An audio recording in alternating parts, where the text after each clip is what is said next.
In 1994 at a hospital in Texas, I had a heart attack on the operating table during surgery to remove my appendix.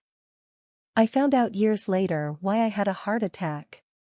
I was diagnosed as having Marfan syndrome and I am diabetic. In late 1994, my friend and life mate Roger succumbed to complications from AIDS in West Virginia. I had prayed to God that God would not let Roger suffer. I just wanted to crawl into the grave and die with my mate. I prayed that God would grant me death. I walked around like a zombie and every so often felt the symptoms of flu come on where I just would cry myself to sleep to feel physically better. But that didn't help. On December 1994, I awoke, doubled over, went into the kitchen, fixed myself a cup of tea. I thought that I had an intestinal flu. The tea didn't work. I was in trouble and called for my mom. I asked her to please go next door to Aunt Floria and call 911. I managed to follow my mother next door because I didn't want to be alone. The police came with the ambulance. The paramedic thought I had acute appendicitis. They rushed me into the ambulance where I started to go into shock. They stabilized me and got me to the hospital. My white blood cell count was normal. On the X-ray, my appendicitis had wrapped around my colon. I guessed it was camera shy.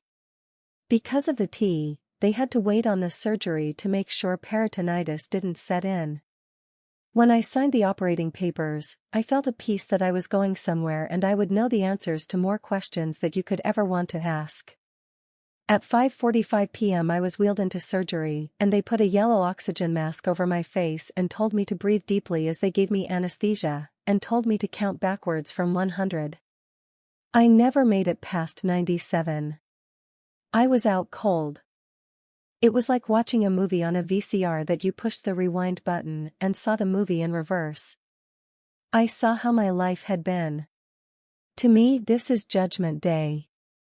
After I saw my birth, a red drape came down signaling that it was the end.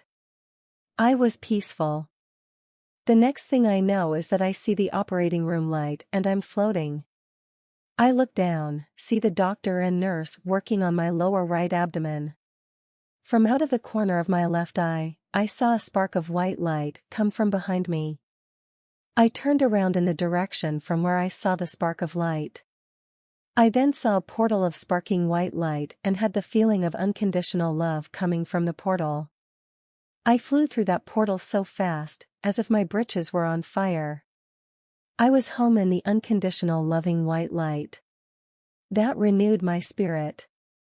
There was an arch of white clouds drifting above me against a sky of blue.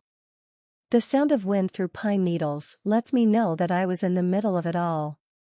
I saw what hell is like. It's not the fire and brimstone with tortured souls. Hell is a dead color. There is gold that is the cliffs, and the shadows of the blackness are where the souls walk on those cliffs. I saw my grandmother who died in Florida January 1972.